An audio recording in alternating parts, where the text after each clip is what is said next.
और आज का लेक्चर में हम आपको पढ़ाएंगे ऑफ बाउ प्रिंसिपल, और ऑफ बाउ प्रिंसिपल का रिमेनिंग पोर्शन आपको पढ़ाया जाएगा। तो बच्चों आप बोर्ड पर देखिए, ये लाल वाला हटा लिया इससे।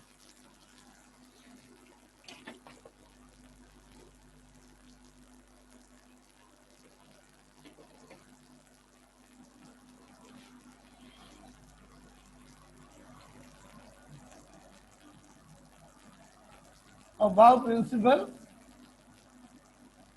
और बच्चों साइड हेडिंग लगाएंगे एक्सप्लेनेशन।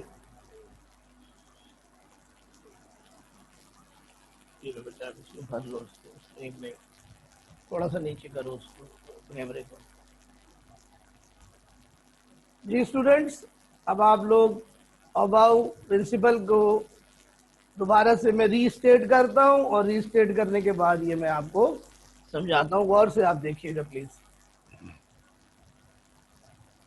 स्टूडेंट्स, अबाउ प्रिंसिपल का ये कहना है, ये स्टेटमेंट है कि इलेक्ट्रॉन्स ऑर्बिटल्स में इंक्रीजिंग एनर्जी की सीक्वेंस में डाले जाते हैं। यानी इलेक्ट्रॉन पहले उस ऑर्बिटल में जाता है जिसकी एनर्जी कम होती है, और फिर उस ऑर्बिटल में जाता है जिसकी एनर्जी ज्यादा होती है।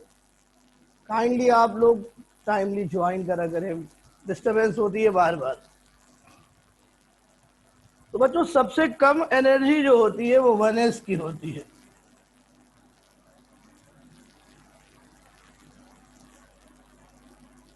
और सबसे ज्यादा एनर्जी 7p की होती है। तो 1s से हम इलेक्ट्रॉन्स डालेंगे 7p तक ऑर्बिटल्स में इंक्रीजिंग एनर्जी के लिहाज से। ये ऑफ-बाउ प्रिंसिपल है बच्चों।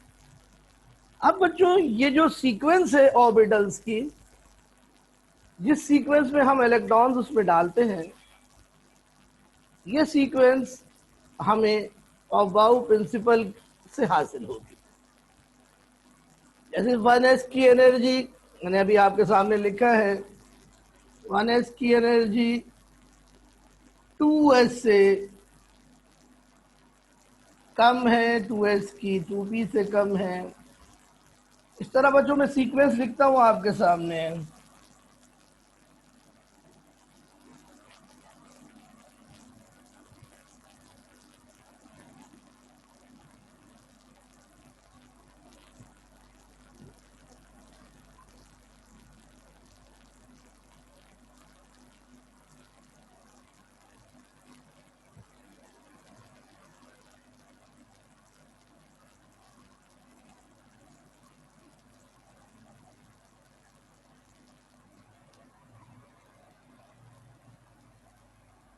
ये बच्चों मैंने छठे पीरियड तक सीक्वेंस लिखी है।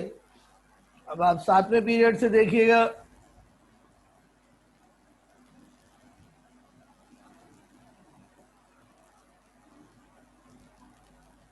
और ये देखिए ये 7p के ऊपर खत्म हो गई।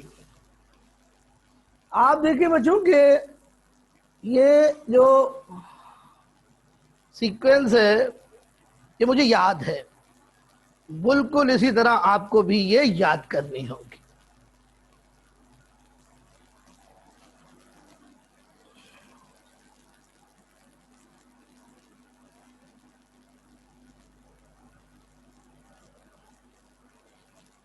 अब बच्चों गौर से सुनिए, इन ऑर्बिटल्स में हमें इलेक्ट्रॉन डालने होंगे। ये इलेक्ट्रॉन्स हम डालेंगे सबसे पहले लोएस्ट एनर्जी के ऑर्बिट में डालेंगे, फिर उससे ज्यादा वाले में, फिर उससे ज्यादा वाले में, फिर उससे ज्यादा वाले में। हमें उतने इलेक्ट्रॉन डालने हैं जो कि एटॉमिक नंबर के बराबर हैं।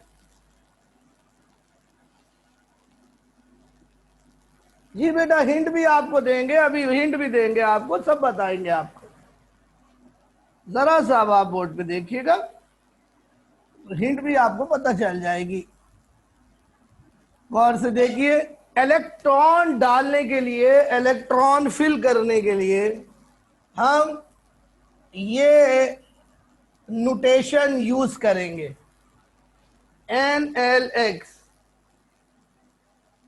भाई 8S आमना अभी तक डिस्कवर नहीं हुआ बेटा, और ना ही डिस्कवर होगा हमारे हिसाब से, क्योंकि जो डिस्कवर होना था वो हो चुका। अब तो चल चलाओ का वक्त है भाई, ये कायनात अपने इख्तिताम की तरफ बढ़ रही है। प्यारे बच्चों, ये नोटेशन हम यूज करेंगे इलेक्ट्रॉनिक कॉन्फ़िगरेशन लिखते वक्त। NLX, N का मतलब है प्रिंसिपल क्वांटम नंबर।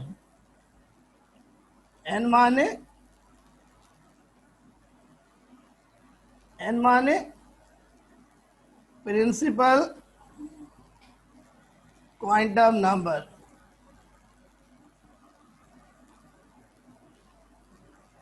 इसकी वैल्यू क्या होगी? 1 2 3 4 5 6 7। एल क्या है? एल है बेटा एजीम्यूथल क्वांटम नंबर।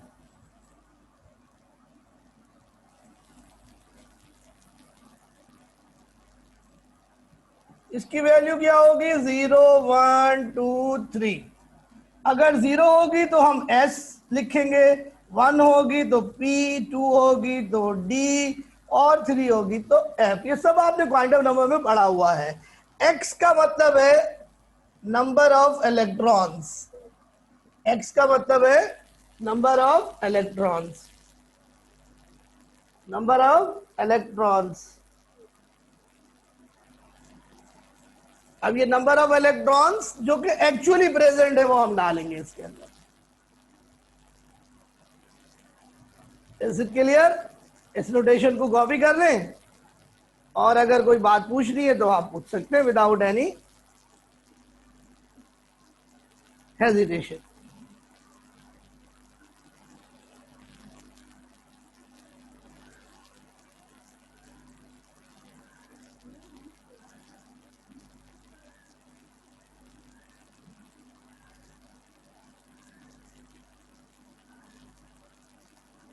ये स्टूडेंट्स, तो ये मैं मिटा रहा हूं, और अब आप लोग हेडिंग लगाएं diagrammatic representation.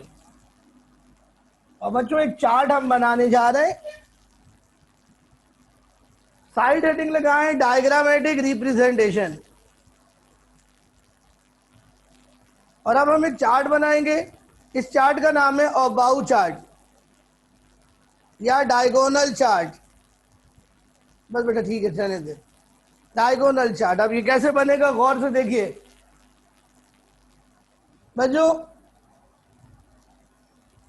n is equal to 1,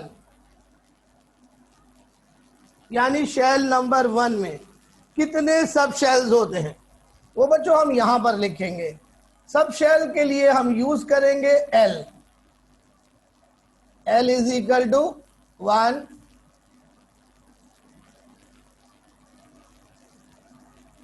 L की वैल्यू क्या होती है बच्चों? Minimum 0। When n is equal to 1, L is equal to 0। तो पहले शेल में एक सब शेल होता है, उसको कहते हैं 1s। फिर बच्चों यहां पर मैं थोड़ी दूर थोड़े से गैप के बाद लिखूंगा L इज इक्वल टू 1। फिर थोड़े से गैप के बाद लिखूंगा L इज इक्वल टू 2। फिर थोड़े से गैप के बाद लिखूंगा L is equal to 3। L की 3 वैल्यूज होती है बच्चों, 0 1 2 3। बच्चों n इज इक्वल टू 1 होता है तो L इज इक्वल टू 1 और 2 और 3 वैल्यूज पॉसिबल नहीं होती। सो एक ही सब शेल होता है, उसको 1s कहते हैं। बेटा आवाज स्लो आ रही है क्या?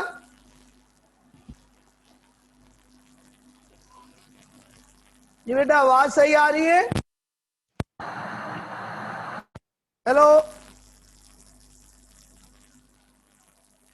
आवाज सही आ रही है? हेलो हेलो, आवाज क्लियर है? ओके ओके ठीक है जी।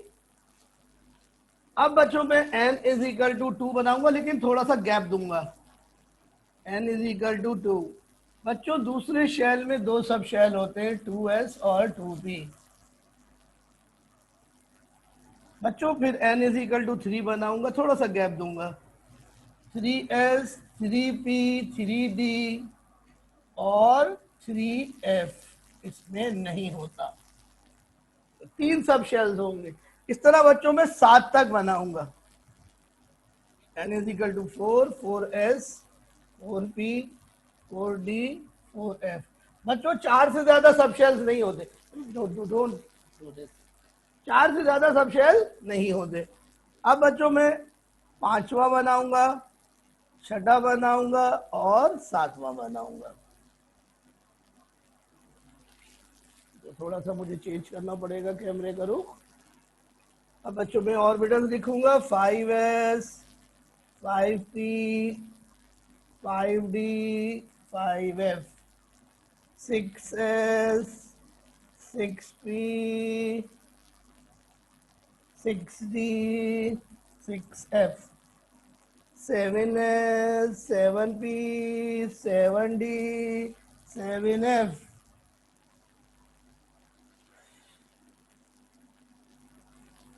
अब बच्चों करना क्या है, देखें सुने, ये मैंने 7 और शेल्स के 7 शेल्स के तमाम सब शेल सामने बना लिए।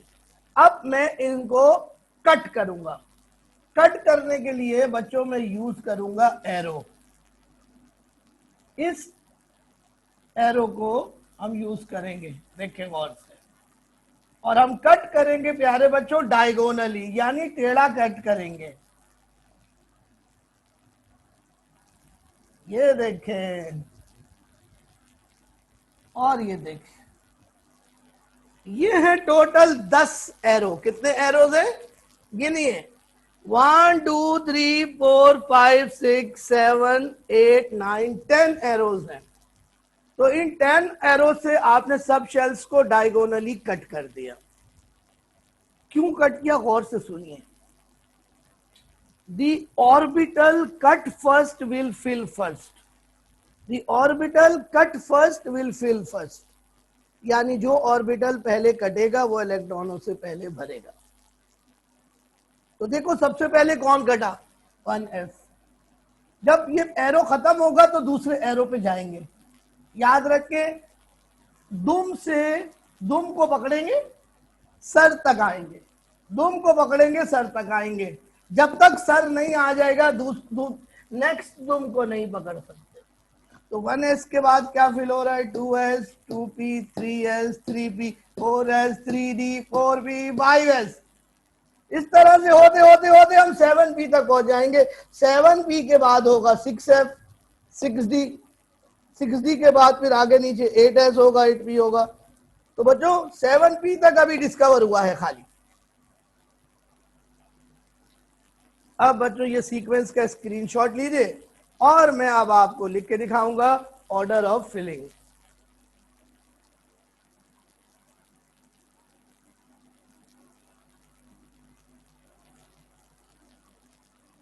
ये बच्चों ऊपर से नीचे की जानिब एनर्जी जो है वो इंक्रीज हो रही है।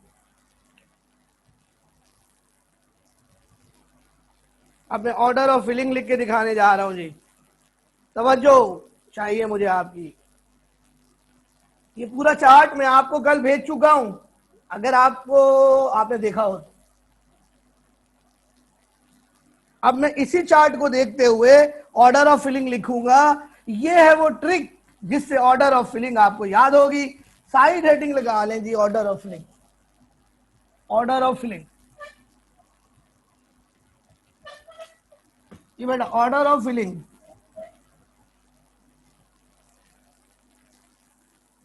ये जाओ चाहे खराब हो गया। ऑर्डर ऑफ फिलिंग, ये है वो तरतीब जिस तरतीब में आपने इलेक्ट्रॉन्स ऐड करने हैं बच्चों। मैं मेरे पास चूंकि बोर्ड छोटा है तो बच्चों जरा सा हमें छोटा छोटा लिखना पड़ेगा। आप मुझे बताइएगा नजर आ रहा है आपको। सबसे पहले 1s फिल होगा, 1s।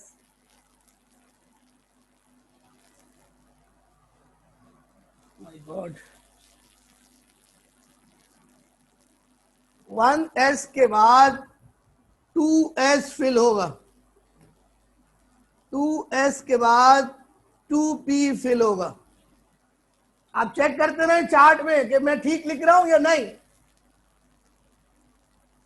देखिए जब दो ऑर्बिट्स के, जब n की वैल्यू चेंज होगी बीच में कॉमा आएगा,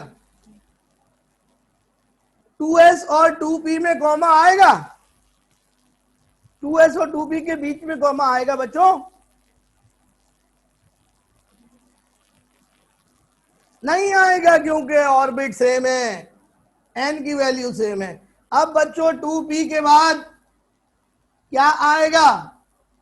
3s, 3s के बाद 3p, 3p के बाद बताइए क्या आएगा?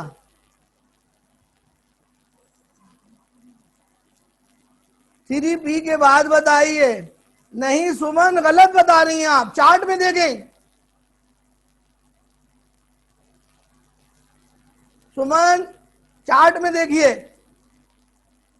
3p के बाद क्या आएगा? चार्ट में देखो यार, हद हो गई, ये चार्ट में देख के भी नहीं बता रहे हो यार। 3p के बाद क्या आएगा? 3p के बाद आएगा 4s। और यही वो गड़बड़ है जो स्टूडेंट्स करते हैं, वो 3p के बाद 3d लिख देते हैं।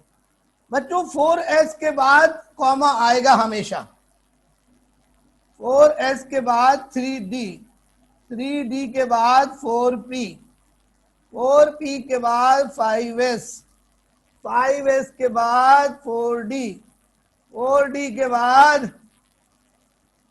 5p, 5p के बाद फिर 6 आएगा, वो मैं नीचे लिखूंगा, 6s, 4f, 5d, 6p। Check कर लीजिए जी, जल्दी जल्दी चेक कर लीजिए, ठीक लिखिए सीक्वेंस। और फिर आएगा जी 7s, 5f, 6d and 7p। ओ, ये 7 पीरियड्स तक की ईसी आपके सामने है, ऑर्डर ऑफ फिलिंग। प्यारे बच्चों आप देखें, मैं अंडरलाइन करूंगा। सबसे पहले मैं 1s को अंडरलाइन करूंगा। अंडरलाइन इस तरह करूंगा कि s से शुरू होगा, p पे खत्म होगा, s से शुरू p पे खत्म, s से शुरू p पे खत्म, s से शुरू p पे खत्म, s से शुरू p पे खत्म, s से शुरू p पे खत्म। कितनी दफा अंडरलाइन किया? 7 दफा। पीरियोडिक टेबल में 7 पीरियड होते हैं, तो 1s पीरियड 1 को रिप्रेजेंट कर रहा है, 2s पीरियड 2 को, 2s 2p पीरियड 2 को, फिर ये पीरियड 3, पीरियड 4, पीरियड 5, पीरियड 6 और पीरियड 7। ये वो सीक्वेंस है जिस सीक्वेंस में पीरियोडिक टेबल बना है, ये वो सीक्वेंस है जिस सीक्वेंस में पीरियोडिक टेबल बना है। पीरियोडिक टेबल में हॉरिजॉन्टल रोज है, तो जो पहली रो है उसमें 2 एलिमेंट हैं जिनकी इलेक्ट्रॉनिक कॉन्फ़िगरेशन 1s में है।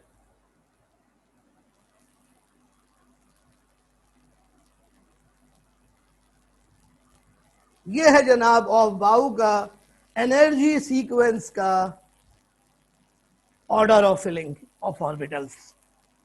इस तरतीब में आपने इलेक्ट्रॉन्स डालने हैं। ये आपकी फिंगर टिप्स पर होना चाहिए, या आपकी फिंगर टिप्स पर होना चाहिए। हेलो, या आपकी फिंगर टिप्स पर होना चाहिए, उसी तरह याद होनी चाहिए जैसे तस्बीहें याद होती हैं।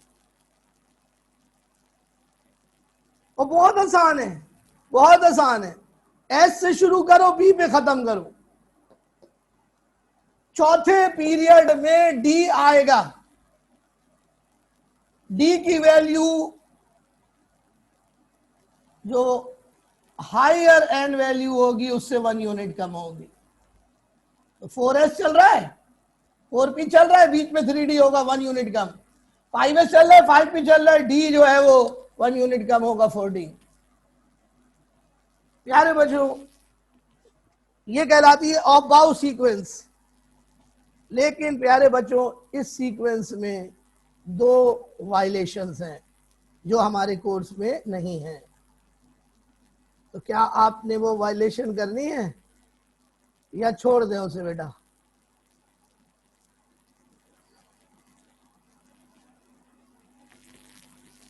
ये ऑर्डर ऑफ फिलिंग थोड़ा सा गलत है छठे और सातवें पीरियड में। तो ये जो ऑर्डर ऑफ फिलिंग लिखा हुआ है छठे सातवें पीरियड में वो गलत है, तो वो हमारे कोर्स में नहीं है, वायलेशन ऑफ अबाव रूल, तो छोड़ देते हैं बेटा। बेकार है, क्या जरूरत है करने की यार, नहीं कराए ना, छोड़ दें।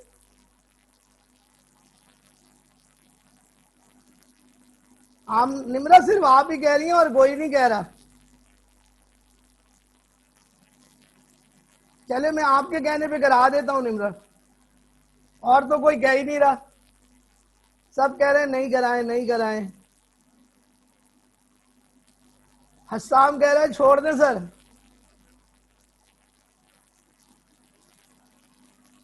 अब सब कह रहे हैं करवाएं। अगर आप लोग कहते भी कि छोड़ दें, हम तब भी नहीं छोड़ते। आपके ऊपर चले तो आप तो अपना बेड़ा गर्क कर लें, आग में कूद जाएं आप लोग खुद। आओ भाई देखो, और से देखना, 6s के बाद 4f फिल नहीं होगा, 5d फिल होगा। 5d में एक इलेक्ट्रॉन जाएगा, फिर 5d खाली छोड़ देंगे, फिर 4f में इलेक्ट्रॉन जाएगा, फिर 5d रीओपन होगा और आखिर में 6p। This is the correct sequence. 57 के ऊपर 57 में जब एक इलेक्ट्रॉन जाएगा तो ये जो इलेक्ट्रॉन है ये 57वां इलेक्ट्रॉन है, और 57 इट है जिस एलिमेंट का एटॉमिक नंबर, उसका नाम है लैंथनम। अब आप सातवां पीरियड देख ले, सातवें पीरियड में भी यही होगा, पहले 7s में इलेक्ट्रॉन जाएगा, फिर 4f में नहीं जाएगा, फिर अगला इलेक्ट्रॉन 6d1 में जाएगा, एक इलेक्ट्रॉन जाएगा, फिर 5f ओपन होगा, फिर 6d ओपन होगा और फिर 7p। ये जो इलेक्ट्रॉन है ये 89वां इलेक्ट्रॉन है जिसका नाम है, जिस एलिमेंट में है उसका नाम है एक्टिनम। सो ये करेक्ट सीक्वेंस है मेरे भाई।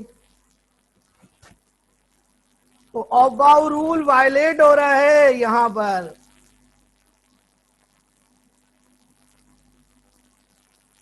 अब ये बात आपको कोई बता देगा? कोई भी नहीं बताएगा, किसी के किसी को पता ही नहीं है, किसी ने इतनी नॉलेज ही नहीं ली भी। ऐसा मोइनुद्दीन क्यों है, इसका जवाब मैं सेकेंड ईयर में देता, लेकिन तुम कह रहे हो तो मैं बता देता हूं। 57 और 89वें इलेक्ट्रॉन पर डी और एफ ऑर्बिटल की एनर्जी सेम हो जाती है, तो इलेक्ट्रॉन के पास चॉइस होती है कि वो डी में जाए या एफ में जाए। वो जाता डी में है, एफ में नहीं जाता। एक्सपेरिमेंटली यही पता चला है। तो ये था जनाब हमारा अबाउ प्रिंसिपल, जो यहां पर खत्म हो गया। अब हम नया प्रिंसिपल शुरू कर रहे हैं, अपना तीसरा रूल। तो आप लोग बोर्ड पे देखेंगे तीसरा रूल, और इसका नाम है बच्चों N+L रूल। बच्चों इससे पहले कि मैं N+L रूल शुरू करूं, यही इस डायग्राम को देखते हुए मैं आपको बताता हूं, कुछ बात आपसे पूछता हूं। आपने बच्चों बोला कि 1s की एनर्जी कम है, 2s की ज्यादा है, 2p की उससे ज्यादा है, 3s की उससे ज्यादा है, 3p की उससे ज्यादा है, एनर्जी इस सीक्वेंस में बढ़ रही है। लेकिन सवाल ये पैदा होता है क्यों बढ़ रही है? तो अबाउ प्रिंसिपल हमें ऑर्बिटल की सीक्वेंस तो देता है, लेकिन हमें ये नहीं बताता कि ये ऑर्बिटल्स की एनर्जी बढ़ क्यों रही है। ये जवाब हमें देगा N+L रूल।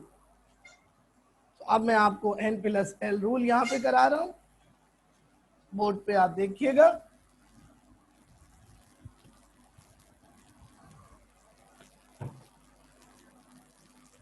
इसका नाम है बच्चों प्लस एल रूल।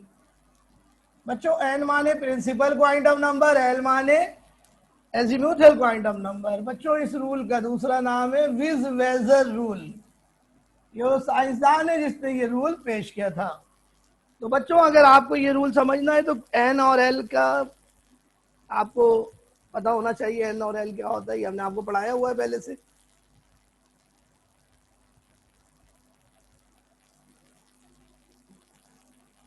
यार बच्चों एन प्लस एल रूल हमें ये रीजन बताएगा, हमें ये रीजन बताएगा कि किस ऑर्बिटल की एनर्जी ज्यादा है तो क्यों है, और किस ऑर्बिटल की एनर्जी कम है तो क्यों है।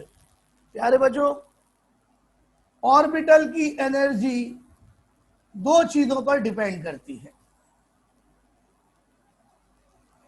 एनर्जी ऑफ ऑर्बिटल दो चीजों पर डिपेंड करती है। पहली चीज है एन और दूसरी चीज है एल। बुनियादी तौर पर एनर्जी एन के ऊपर डिपेंड करती है, लेकिन बच्चों मल्टी इलेक्ट्रॉन सिस्टम में एनर्जी एल के ऊपर भी डिपेंड करती है। इसी बात को ध्यान में रखते हुए एन प्लस एल रूल पेश किया गया। तो आइए आपको बताते हैं एन प्लस एल रूल क्या है, उसका स्टेटमेंट आपको बताते हैं। बेटा इसको कौन से क्रॉस कर दो।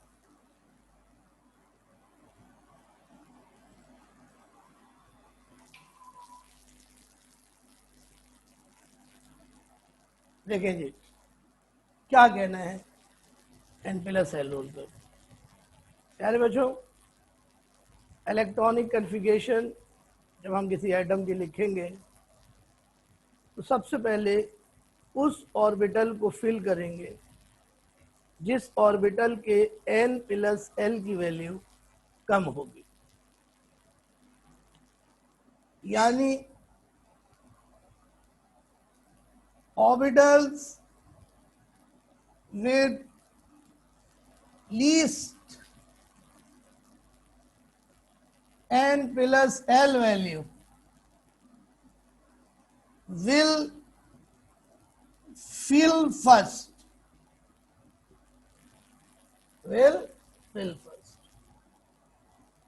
and after that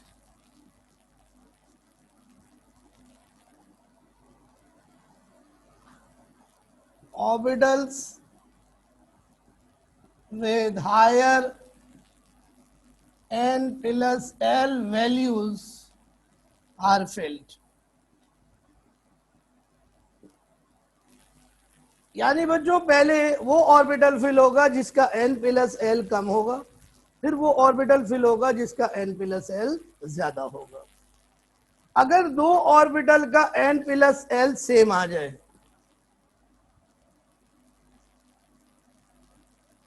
for two orbitals with the same n plus l value, then orbital with least n value fills first। तो जनाब दो पार्ट है इस रूल के। तो पहला पार्ट ये है कि पहले वो ऑर्बिटल भरेगा जिसका n प्लस एल कम है, फिर वो ऑर्बिटल भरेगा जिसका n प्लस एल का वैल्यू ज्यादा है। लेकिन अगर दो ऑर्बिटल्स का n प्लस एल का वैल्यू सेम हो गया तो फिर वो ऑर्बिटल भरेगा जिसका n का वैल्यू कम होगा। इसका मतलब है एनर्जी बुनियादी तौर पर n पर डिपेंड कर रही है। तो अब बच्चों मैं आपको इसका एक्सप्लेनेशन पढ़ाऊंगा, लेकिन पहले आप लोग जो है वो उसको कॉपी कर लें।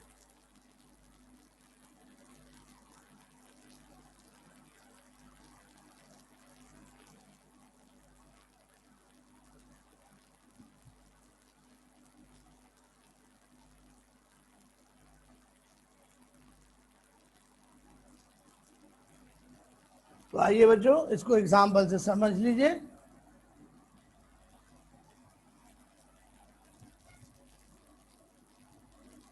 अब मैं मुख्तलिफ ऑर्बिटल्स या सब शेल्स बनाऊंगा एक चार्ट की शक्ल में।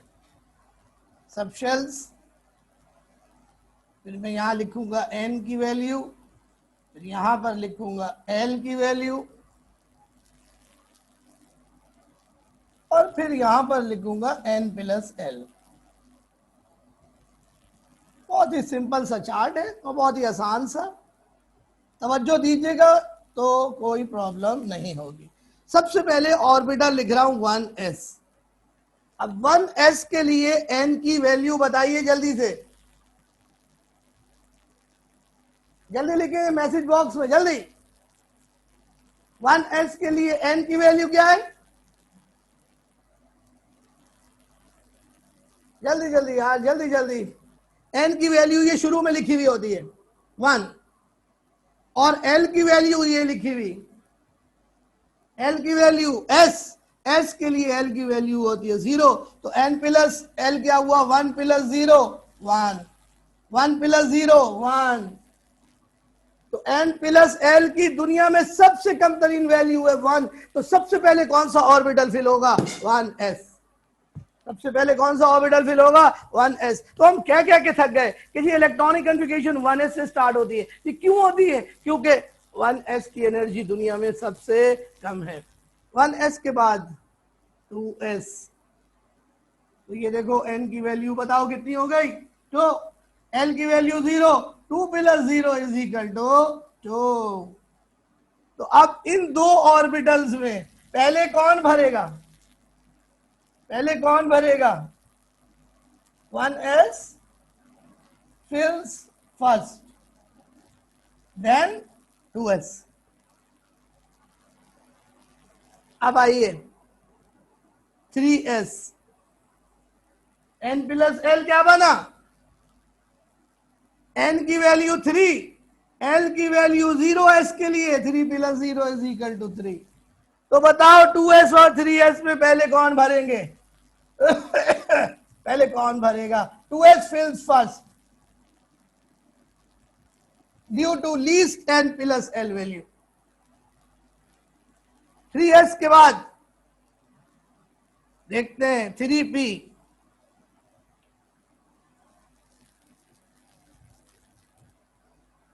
वैल्यू निकालो।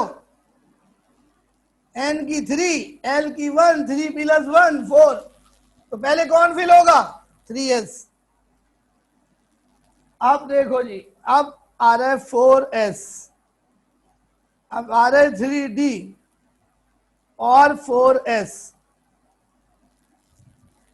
3d के लिए निकालो 3 प्लस 2 5, 4 प्लस 1 5। ये देखिए दोनों ऑर्बिटल्स का n प्लस l सेम आ गया। तो अब पहले कौन फिल होगा? पहले कौन फिल होगा? 3d और 4s में पहले कौन फिल होगा? 4s fills first, 4s fill first because 4s की एनर्जी 3d से कम है, क्योंकि उसका n प्लस l वैल्यू तो 5 ही है, लेकिन n की वैल्यू लीस्ट है 4।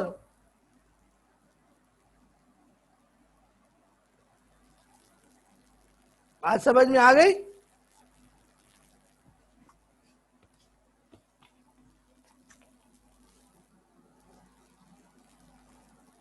s की जगह 0 आएगा यार, सॉरी गलती से मैंने 1 लिख दिया था। तो पहले 4s की वैल्यू जो है वो 4 आएगी और 3d की 5 आएगी। तो पहले कौन फिल होगा? 4s फिल होगा।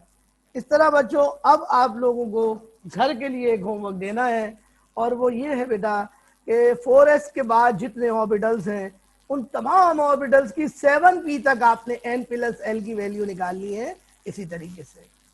ओके स्टूडेंट्स, तो ये था हमारा आज का लेक्चर। कल आखिरी लेक्चर होगा इलेक्ट्रॉनिक कन्फिगरेशन पर, और फिर ये जनाब हमारा टॉपिक खत्म हो जाएगा, और फिर इंशाल्लाह हम लोग स्टार्ट करेंगे केमिकल बॉन्डिंग कोचिंग में।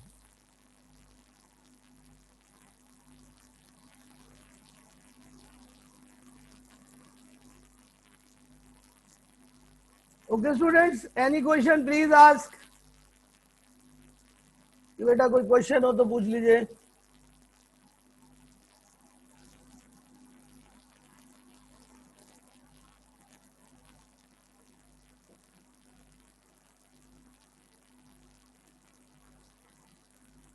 तो बच्चों फिर यहीं पर हमारी क्लास आज की खत्म होगी। सेकंड बॉक्स में 3s फिल्स फर्स्ट, देन 3b। और से सुन लीजिए, पहले वो ऑर्बिटल फिल होगा जिसका n प्लस एल कम होगा, फिर वो ऑर्बिटल फिल होगा जिसका n प्लस एल ज्यादा होगा। अगर दो ऑर्बिटल्स का n प्लस एल सेम आ जाएगा तो फिर वो ऑर्बिटल पहले फिल होगा जिसका n का वैल्यू कम होगा। तो स्टूडेंट यहीं पे हमारी क्लास खत्म हो गई है। अल्लाह हाफिज।